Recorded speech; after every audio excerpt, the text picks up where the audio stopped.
প্রতি বছরের ন্যায় এবছরও সাউথ গড়িয়া যদুনাথ বিদ্যামন্দির স্কুলে সরস্বতী পুজোয় বিশেষ চমক। 1914 সালে প্রতিষ্ঠিত এই স্কুলের ছাত্ররা প্রতি বছরই তাদের শিল্পকলা দিয়ে মানুষের মন জয় করে নেয়। এবছরও কিছুটা একই ছবি, তবে ভাবনা আলাদা। এবছর এই স্কুলের সরস্বতী প্রতিমা এবং সরস্বতী মায়ের মণ্ডপ সেজে উঠেছে বিভিন্ন গুহা চিত্রের আদলে। নটরাজ ভঙ্গিতে মা সরস্বতীর মূর্তি, যা দেখে মুগ্ধ হচ্ছেন সকলে। বিশেষত এই মূর্তি তৈরিও করেছেন স্কুলের প্রাক্তন একজন ছাত্র। আমরা উপস্থিত হয়ে গেছিলাম। চলুন জেনে নেওয়া যাক এই পুজো মণ্ডপের ইতিহাস। এবারে আমাদের পুজোর বিষয় হলো সরস্বতীর বিচিত্র রূপ। ভারতবর্ষের বিভিন্ন গুহায় কীভাবে হিন্দু, জৈন এবং বৌদ্ধ সংস্কৃতির সরস্বতীর রূপগুলো একত্রিত হয়েছে, সেইগুলো আমরা দেখানোর চেষ্টা করেছি।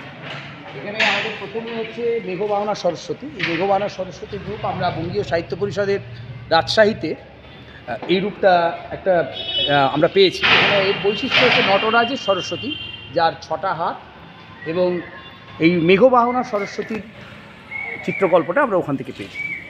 রত্নকুণ্ডলা সরস্বতী, এটা গাঙ্গুইকান্ড সোলাপুর, অর্থাৎ গাঙ্গুইকান্ড হচ্ছে মহীশূরের কাছে একটা গ্রাম। এখানে দক্ষিণ ভারতীয় রীতির মিশ্রণ রয়েছে এবং বৌদ্ধ যে সরস্বতী, তান্ত্রিক সরস্বতী, তার রূপ। ঠিক তারপরেই আমরা ইলোরা গুহার তান্ত্রিক সরস্বতীকে রেখেছি, অর্থাৎ এখানে দুটো সরস্বতী খুব অদ্ভুতভাবে মিশ্রিত হলো। তৃতীয়ত আমরা রেখেছি জৈন সরস্বতী। এটা লেনিনগ্রাডে পাওয়া যায়। জৈনরা সাধারণত নির্বাণ কল্পের কথা বলে, বৌদ্ধরাও কথা বলে তারা, কিন্তু আমাদের এই হিন্দু বৌদ্ধ দুটো সংস্কৃতি খুব অদ্ভুতভাবে মিশেছে।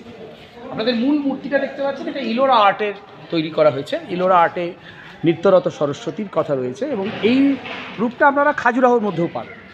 এছাড়াও বৌদ্ধ সরস্বতীকে আমরা সরস্বতী দেখানোর চেষ্টা করেছি। এটা বাগড়ি, এটাও দক্ষিণ ভারতীয় রীতির মিশ্রণ।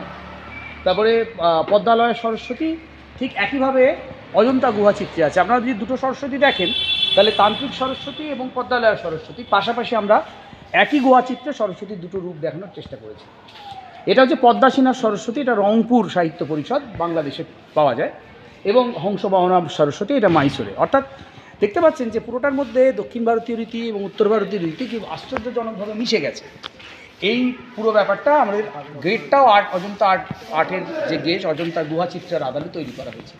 এটা আমরা কাজটার অনুপ্রেরণা পেয়েছি অমূল্যচরণ বিদ্যাভূষণ বলে এক ভদ্রলোক, তিনি সাহিত্য সরস্বতী নিয়ে গবেষণা করেছেন।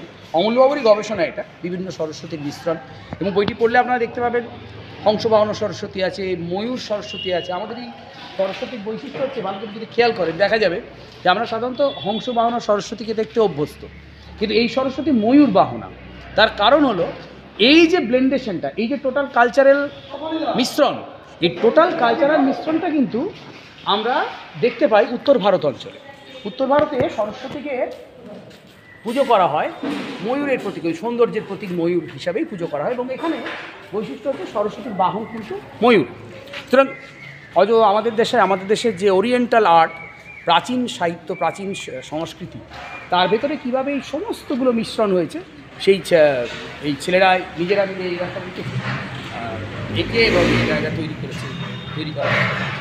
যারা মূল চিত্রশিল্পী দুজন আজকে আমাদের মধ্যে এই মুহূর্তে নেই, দেবমাল্য দাস, পুষ্পেন্দু সর্দার, কেমন এই দুজনই মূল চিত্রশিল্পী। এরা প্রত্যেকেই কারণ স্বপ্নদীপ, অনিক, সব স্বর্ণেন্দু, এরা সবাই মিলে তৈরি করেছে। পুরোটা মিলিয়ে আমাদের এটা একটা কম্পোজিট ওয়ার্ক। অসংখ্য ধন্যবাদ।